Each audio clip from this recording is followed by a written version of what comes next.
Good afternoon, everybody, and welcome to my channel, the Over 40s Lounge, where one of the things I do here is I connect with all kinds of people, men and women who are in their 40s and older and who have found their passion or a new path in their life. So I'm going to be talking to a great guest today. I'm so happy that I found her. We're going to have a good conversation. But just before I do, just want to encourage you to like, to share, and to subscribe if you haven't subscribed already. If you have subscribed, please don't forget to hit that notification bell. So anytime I'm doing something, you'll be notified. Okay, so let's see what we have here. Oops, someone's already, okay, cool, no problem. So today my guest is Rita Rusu, and she's going to be talking to us about a few shifts that occurred in her 50s, which led to a whole new lease of life for her. And you can contact her. I've got her details in the description box. I'll come up again on screen later. But without any further ado, let's talk to our guest, Rita. Hi there, Rita. Good morning from Toronto. Good afternoon for you guys. What time is it there now? You said, is it 6 hours ahead? What is it? What time is it? It's 10 o'clock in the morning and I'm still working on my second coffee. Wow. I think you're the first person I've ever contacted from Canada. Well, you know, it's in my life, yeah. That's so cool. Thanks for having me. It's been a pleasure. I mean, the little chats we had beforehand were just lovely. I feel like I really, truly connected with you. And, you know, think about it. We've never really met in person and you're exactly apart, but, you know, we have things in common. So it's great to connect with you live. Well, thank you for agreeing to the interview. I really appreciate it. Thank you so much. So you already told us where you're based in Toronto, Canada. Have you always lived there? I moved here 20 years ago from Romania. And okay. Yeah, so, you know, that's part of sort of my life story of changes and reinventions and all that stuff. And I've been in Toronto all this time and actually in the same neighborhood for the last 20 years. So I really love it. Wow. Yeah. So what was life like growing up in Romania? And do you remember much of your life there? What age did you leave Romania and come to Canada? Oh, I was 33. So I remember quite a bit. You know, it's, you know, remember I left in 2001. So it wasn't like it was some scary place or anything. There's no, you know, that's a whole other story, but it's just interesting to me because when you start over, whether it's in a new country or a new relationship or in a new career, there's this sort of cycle of growth and experimentation and research and doubt and fear and then achievement. Like it's a very addictive cycle in some ways, which is kind of what prompted me to make some changes in my 50s too, because I wasn't scared about letting go of something that I had before. Mm-hmm. My personal experience has been that all these shifts have paid off. So it sort of gave me a little bit of a push, a little bit of a nudge to do it again. Mm-hmm. Yeah, I can't say that I regret it. I was just, you know, I had a little chat before this, and I like I said, it's, I'm now almost 53, and I'm probably feeling my best. Like honestly, I wouldn't want to be younger. It's a place in my life where I find like I kind of let go of what people wanted me to be or do. And I know it sounds a little ridiculous, but it's almost like I'm finally maturing and about to become who I'm supposed to be, which is a little scary.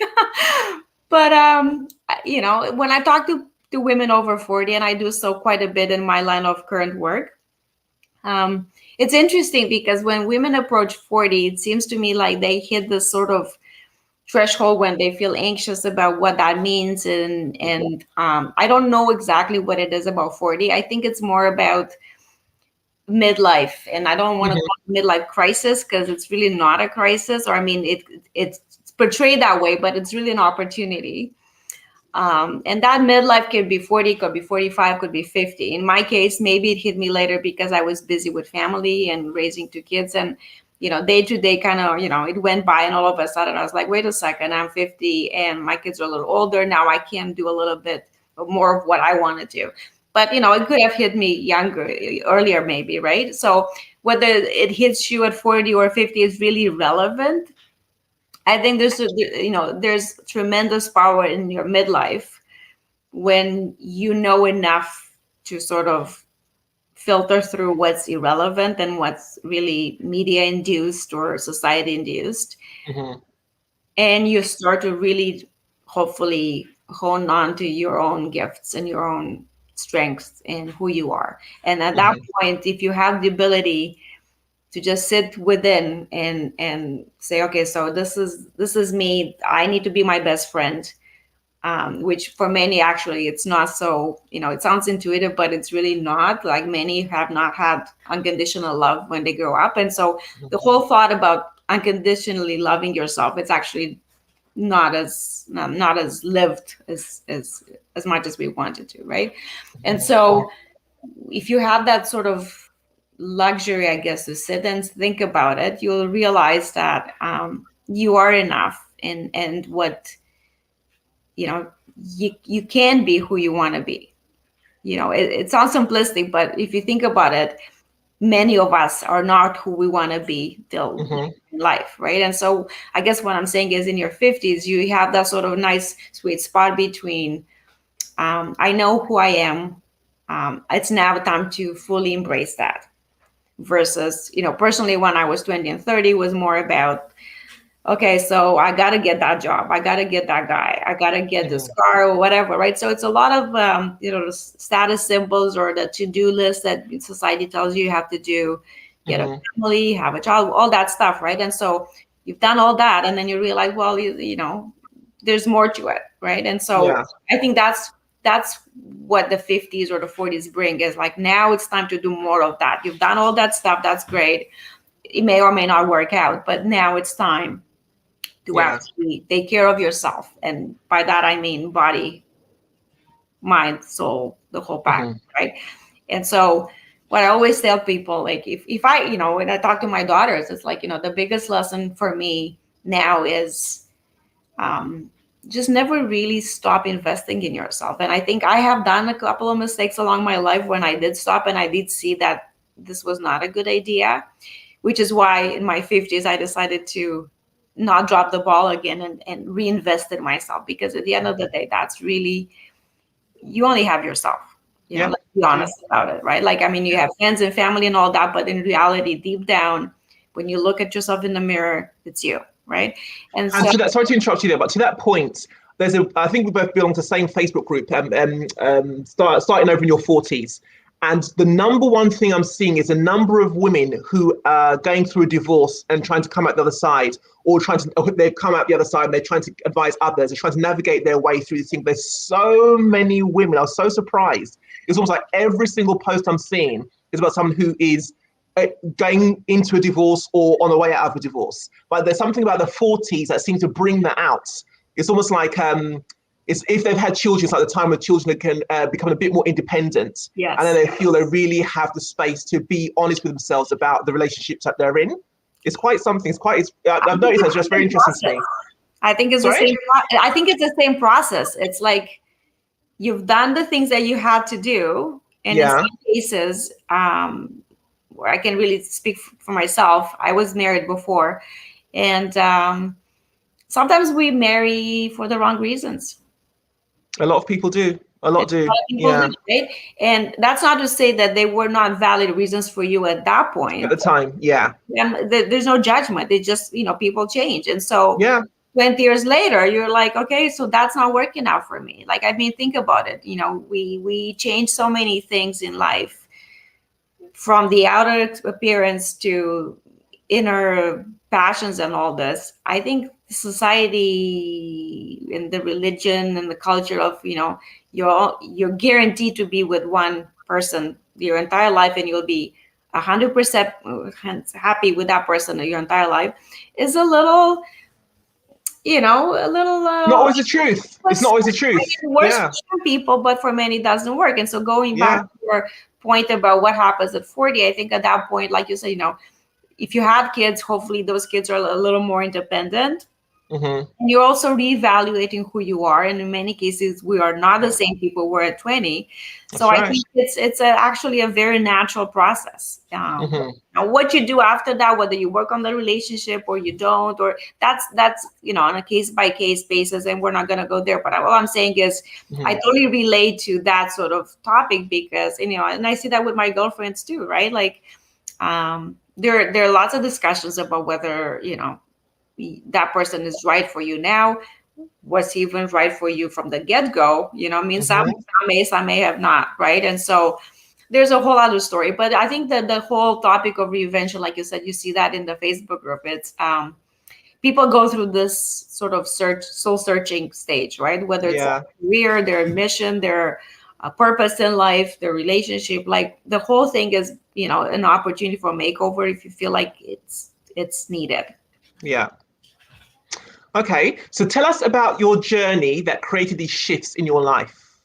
So like I said, there were many shifts along the way, and I'm beyond grateful to all of them. And if there's one thing that I'm grateful to myself is having the courage to embrace those changes. That said, I think I did leave a few cards on the table, which is one, people always talk about what your biggest regret is, not taking chances. So I think I took most of the chances I had, but you never really know if you had other Mm-hmm. opportunities. But back into sort of my 40s and 50s, um, with two young kids in my 40s, because I had my kids late in life, you know, going for my full-time career, the career that I had before, which was corporate marketing, was difficult. And it wasn't just the time commitment, it's also the nature um, of the job itself. A lot of the people that work in that industry are much younger, which is great. You get a lot of energy from this, but you're also not necessarily competing on the same level. And it's also harder to relate, like when they go out for drinks and they talk about the dating scene. You've been home with your kids for 10 years, you just Yeah. lose that connection, right? So getting Yeah. into that, it's could be difficult. I mean, depending on your line of work, but in my case I felt it was difficult. And then it's also the question of, do I want to, right? Mm-hmm. And that's how to say that I didn't like my job. I did like my job, but I liked certain aspects of it, right? And so anyway, in my 40s, I felt like I was available to do that work on a part-time basis. But when you do part-time, you kind of lose touch with it. And then it's getting harder and harder to sort of reinvent yourself in that same way, right? And so, Mm-hmm. um, and it's also a lot of soul searching about what are you looking for in a career. And, the usual spiel, it's more about it's less about money and all that. We all go through this, but I think what really hit me, there were two big aha moments that made me actually take the leap, because many of us think about it and think about many leaps and many changes, but it's really when you actually jump that really matters, right? And so Yeah. what really made me jump was, like I said, there were two things. One of them is a question: how can I best serve others? And when I asked it that way, it wasn't anymore about helping a company sell more shampoo. Yeah. I mean, Totally like, get it. it was like, that's really, I mean, that's serving me or really my paycheck, but it's really Mm-hmm. serving others, right? So when you ask that question, then the whole mindset shifts and you're going to get a whole slew of answers. And you may not get the right answer, but just planting that question in your head, that creates a shift in your approach, right? So that was the first thing. And I asked that question myself, and then I also asked other people, what do you think are my strengths? And it was interesting because the feedback I got, which was quite similar to what I was thinking, was really two fronts. It was more about um, I feel at my best when I help others look good. And by Mm-hmm. that, I mean, not look good on camera or on a certain event, but it's more about they feel they look good, right? There's a Yeah. difference between looking good in terms of I have the right cheekbones and I have the right brows. It's more about how do you feel about yourself, right? Do you Yes. feel empowered? Do you feel confident? Do you feel like you're representing yourself, right? And so that was sort of the answer to my question, which had nothing to do with my marketing background. And then the second aha moment was, it's actually pretty funny because I was, that was the year I was turning 50. And I went to Sephora, and I guess it was part of the whole reinvention thing. I'm like, yeah, let's experiment. And I haven't really played with makeup earlier, other than like a very sheer moisturizer, tinted moisturizer, whatever. And I need to amp up my game and all that stuff. So I walked in there, and I think I spent a good hour by myself. That's terrible, though. It really hit me hard because it wasn't even busy. Wow, And that's so I bad, looked man. around, and I think my marketing background kicked in again. I'm like, I think there's an opportunity here. I mean, I could be depressed about it, but I could also look at it that way. Like, I know percentage wise, women over 40 are a big chunk of the population. Many don't use makeup and beauty products, which is fine, but many would if the market would be ready for them. And I know, if you look at marketing campaigns all over, they all talk about or portray women of different ages, but then reality, what happens, and that's just my personal experience, could be very different in the UK. But Toronto's a very cosmopolitan city, very forward thinking and all that, and tons of beauty retailers here like everywhere else. And I just don't think that the whole philosophy of appealing to women over 40 has really translated into boots on the ground. So they may talk about it in the boardroom, but when it comes to what happens in the actual store, that was, again, just my personal experience. I'm not talking about other stores. This is me, that one location. I just felt like they were almost hiding. And what's interesting is that later on, fast forward, I did go to makeup school, and then I understand why they were hiding, because it's not being taught either. I mean, so I can see from their perspective, I don't want to go there because that woman probably knows what she wants, and I cannot give her that because I don't know how to do it. And I don't know what to talk to her about.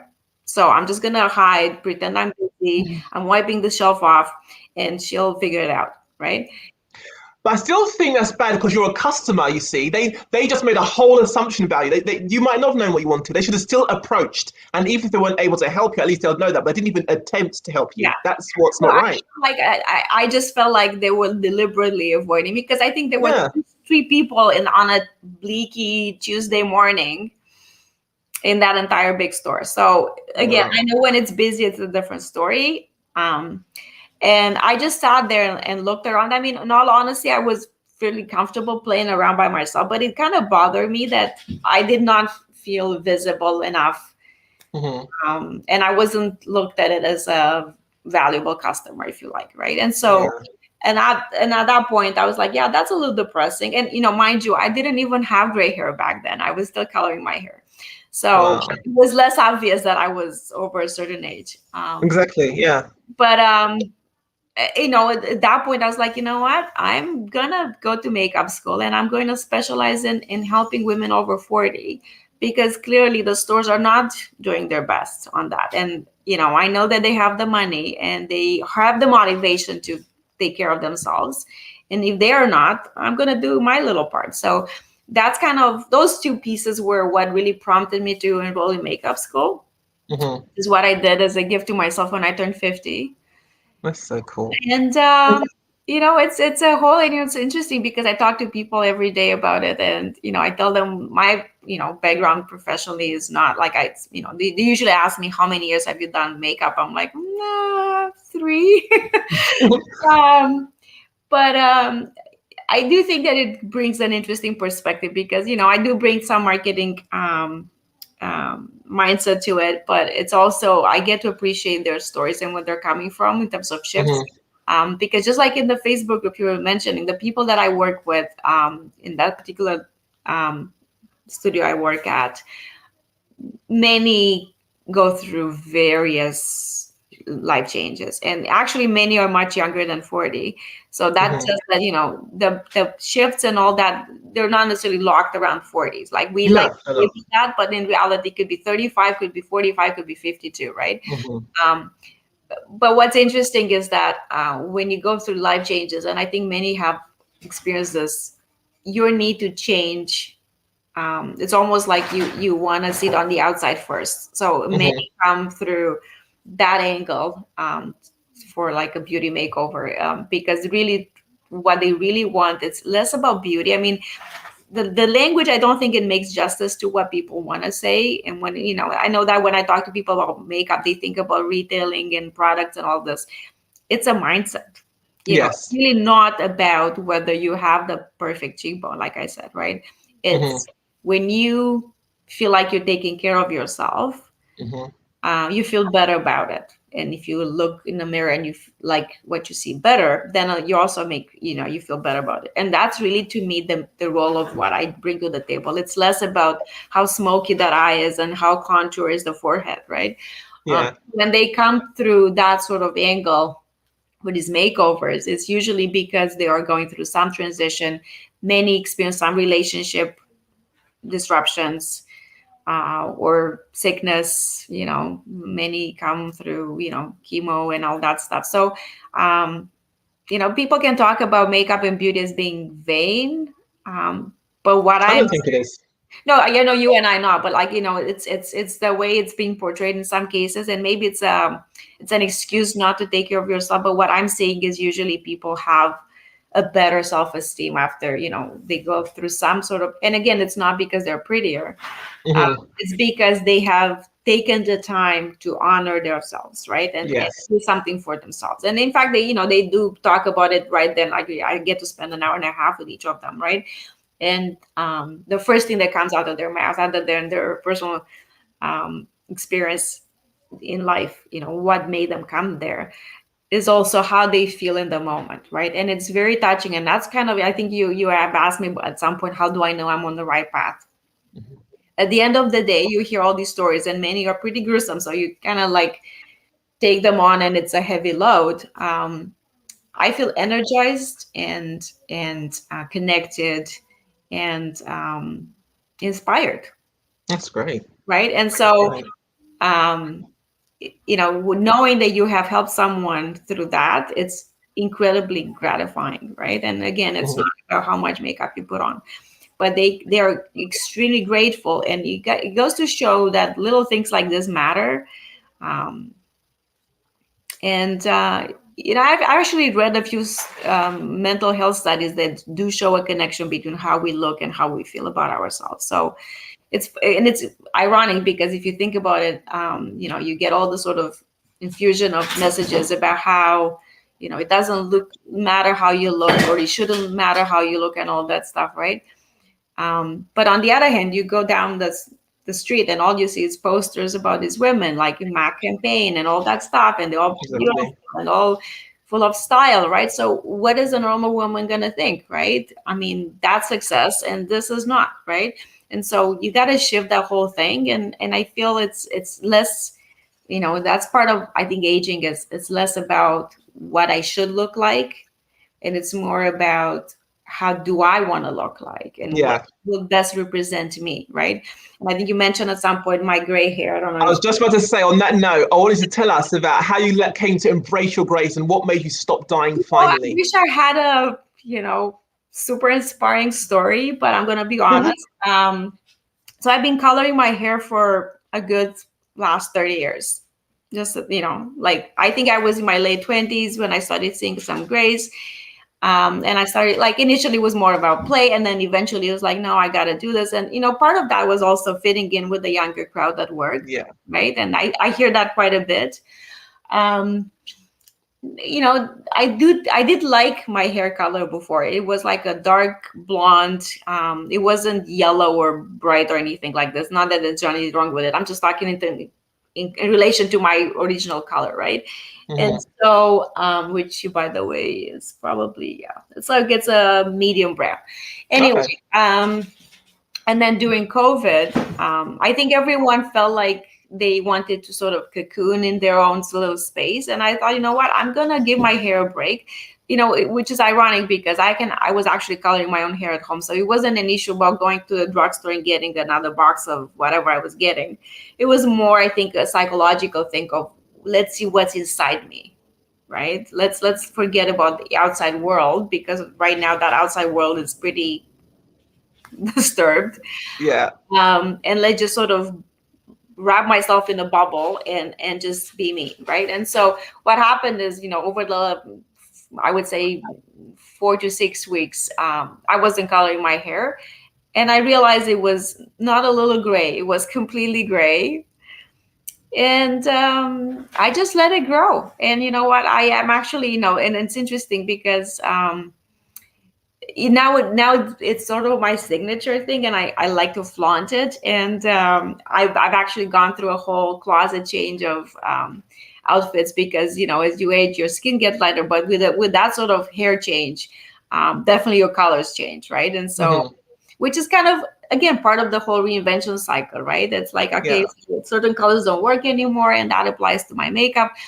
And it's again sort of being at the beginning again, you know what I mean? So you kind of reborn in whatever version you want to be. This time it's physical. It's not always physical, but this one it is physical. um, and it's kind of interesting because I work with a lot of younger women, and by younger I mean like late 20s. Hmm. They all like, how did you get that? What salon do you go to? I'm like, no, honey, it's nature. It's nature, and I'm very grateful. And I wouldn't know. I mean, could I color my hair tomorrow? Of course, right?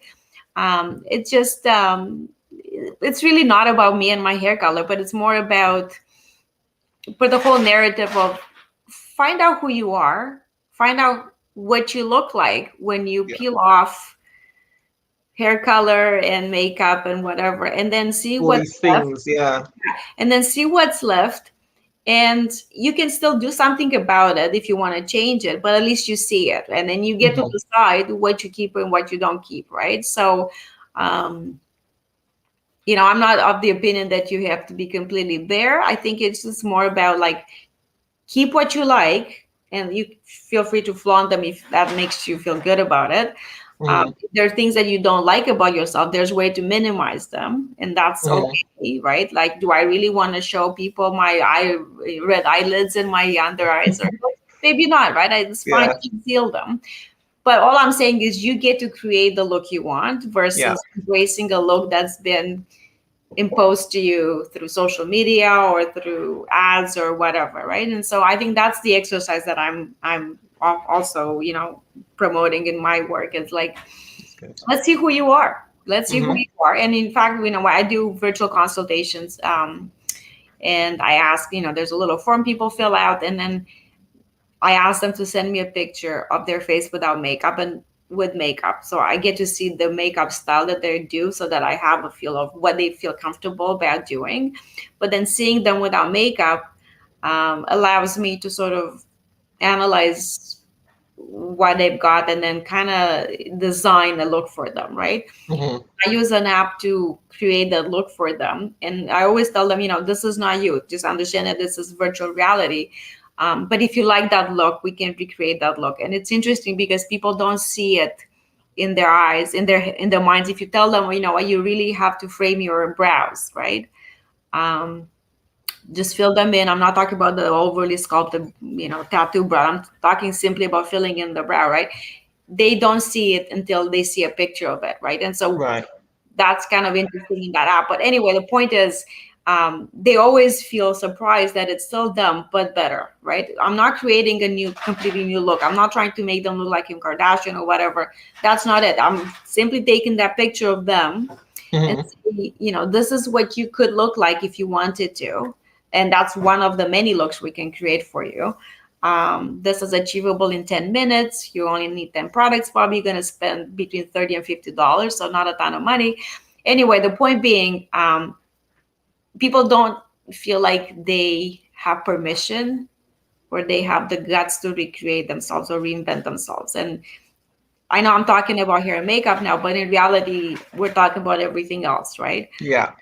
But when they see it, I think it's a little more approachable. Like, one of the things Good. that I use in my work too is like style boards, and you create options for you, right? And I think Hmm. Pinterest is a great place to be for that because it gives you ideas, right? And the same thing with makeup, but it's really not about creating someone else. It's really just uncovering who you are, and then with that, naked and stripped, what do you do with, right? And you get to design your own look, but that again applies to your life, right? I'm not saying that everybody has the liberty to do pretty much absolutely everything they want. I mean, I know there's limitations in terms of budgets and lifestyle and commitments and all this, but every little bit helps. I always Yeah. thought, if you want to take a ballet class, go take that ballet class. You know what I mean? Like, sometimes there are simple things that we say we can't do, but we can. We can't do everything. Many times we can't. But if we do 50% of what we want to do, we're still ahead, Yeah, you're still doing it. It's most right? important. Absolutely, I agree. I And agree. like, we're planting seeds. And I think another lesson that I've learned, it's interesting because I have a mother-in-law and my own mother, and they're in their 80s, and there's a lot of insights there, good and bad. I mean, by that I don't mean to judge. It's an opportunity for us to sort of see if this is something that we want to align with or not, right? So, Hmm. um, you know, having a passion late in life, I think it's incredibly gratifying. And the reason I'm saying this, and I think there's studies that show, if you retire, say, and we talk about, at least in North America, the dream is to retire at 55. So now I'm approaching that age, and I hear this a lot, so and so just retired. And everyone's like, what? Oh my God, I wish I could retire. And I'm thinking, holy shit, like, I don't want to retire. I just started something new, right? Yeah. My ring light just went off. It's okay. Okay, we can still see you. It's fine. Don't worry. And that's one thing that I really truly would not want to experience, because then what, and that's not to say that you can take a passion and make that something, but just do something, right? I think Yeah. the biggest fear to me is that I don't want to kind of say, okay, I've arrived, and now I'm going to plop myself on the couch, remote control in hand, and I'm going to watch daytime TV all day long because I don't have to go to work, right? I think in this generation, we have the capacity at 50 to be perfectly healthy for the most part, or quite healthy. Hmm. And there's really no reason not to pursue something. And so, when you're 80 and you're, embracing this passion almost as a job, Hmm. that, I mean, it blows my mind. Like, the connections that are there, with the younger crowd, and the appreciation that comes from the younger crowd towards this older person, right? That keeps you young, keeps you engaged, keeps you alive, right? And on the flip side, if you have nothing at 50, you will have really nothing at 80. You know what I mean? Yeah, it's People true. start to slide off and all this. So it's almost like, It's at true. Go 50. grab it now. Yeah, Yeah. exactly. Like, I know my husband was talking about retirement, and my hair just went up. I'm like, for the love of God, please embrace something else, whatever it is, volleyball, coaching, whatever makes Find you something. just Yeah. fire, because it could be a very steep slope That's downwards. true. And that's really the last thing I want, right? And what I say to him is like, no, no, I went to school 3 years ago. I'm building this new career. This is not something that I do, or I'm hoping it's not something I'm going to do, once a year because some neighbor needs help with this and I'm just around. I actually want to build this. And it's not about money, it's about really being relevant. And go again back to that question, how do you want to serve others, right? And so, how many people can you serve, right? And so Hmm. you can find a niche in which you can do that, paid or unpaid. That's going to keep you warm in your 60s and Yeah, 70s and 80s, right? And I agree. it makes a huge difference. And I'm not there to see it, but I'm just saying from a perspective of seeing this in older people, um, that was part of my own inspiration. I'm like, no, no, I can't just like, be a stay-at-home mom, and you read that in the Facebook groups, like, my kids are older, what am I going to do now, right? Yeah, seen it. That all the time. Yeah. They've gone through the marriage shift, whatever that is, whether it's going back or moving on or whatever. Then Kids raise the grow, kids and right? yeah. And then they're like, and some of the questions are exactly that. It's like, what am I going to do now, right? Tell me what to do. Hmm. Which of course, the answer is all in you. But the point is, do spend some time working on that, because you still have a few decades to live, right? Like, it's not like, that's a long time. I mean, people live, into their 80s and 90s. So you have to A lot think longer than that. Yeah. you're Yeah. looking at, even if you're not going to be doing exactly the same thing when you're 85, you still have a pretty long time to, To go, you've got ways, yeah. So Especially with how medicine is and the people living longer and healthier lifestyles. So chances are you'll have your strength for a lot longer than they did maybe like 30 or exactly. 40 years ago. And So so you got to use that strength to your advantage. And I mean, again, studies show that the number one thing that makes people live longer and happier is feeling useful and being connected, yeah, right? And so that just goes hand in hand with what my question, how do you want to serve them? So if when people talk about reinventing their careers in their 40s and 50s, that's something that they could think about. Now, I understand that in some cases there's financial restraints, and that has to play a role in what we do. In some cases more than in others, but I think it's worth having that question embedded in the search, right. right? And Okay. you know what I mean? So Joe, just got the last few moments, just got about 3 more minutes left. You've Yes. mentioned some lessons, but what other lessons that you've learned along the way that have helped shape you into the woman you are today? You've already mentioned a couple, but are there any more? I think it's more about self-love. I think, and I don't think it's necessarily different than what we've been talking about, because we've been talking about a lot of things. But I think a Yeah. lot of people, I find that they're their harshest critics, and I think you really have to make friends with who you are, and really investing in yourself. It's more about the career and all this, but it's everything, right? What you eat, and the relationships you have, your friends, how you spend your time, all that stuff. The other thing I can say from a beauty perspective, people hang on the beauty, and it's really in the definition of what beauty is, and we don't have time to go there. But all I'm saying is, when you get older, it's less about beauty as a standard and more about the style. So if you want to talk about style, that's an expression of who you are, and that's going to make you feel more confident rather than adopting a look or another. And in the end, I think we talked about this a little bit. I think that life is not linear, right? I think it's a series of spirals. Sometimes many spirals at the same time, right? So you just have to trust the process. And sometimes, I think I mentioned this quote that I really like. It says, "There are ears that ask and ears that answer," right? Sometimes you feel like you're stuck and nothing is happening, but trust the process. Something is happening, even if it's not within you. If you planted the seed here and there, they're working in the background. And when you're ready, they will manifest in some shape. So people are paralyzed about, oh my God, I'm 40, nothing happens. Well, you do your part and the universe will do its part. So Absolutely. Rita, thank you so much for joining me, and thank you for pleasure. all the wisdom For the time. and everything you said.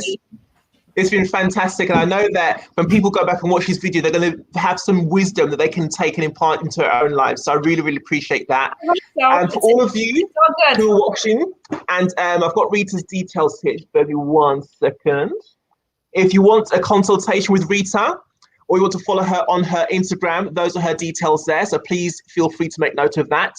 If you log onto her website, I'll show you the process of how you go about booking an appointment with her and everything like that. So yeah.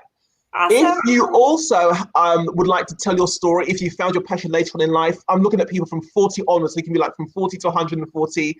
Please drop me an email. I'd love to hear from you. I'd love to hear your story. I'd love to get you on the show to talk to us about your passions and everything that's gone along with that. So once again, thank you, Rita. Thank you for your time. Thank you for your wisdom. And we'll stay in touch. We'll definitely stay in touch. For sure. Not a coffee. Yeah. Virtual coffee, absolutely. Take care. Thank you so much. Thank you. Bye. Bye.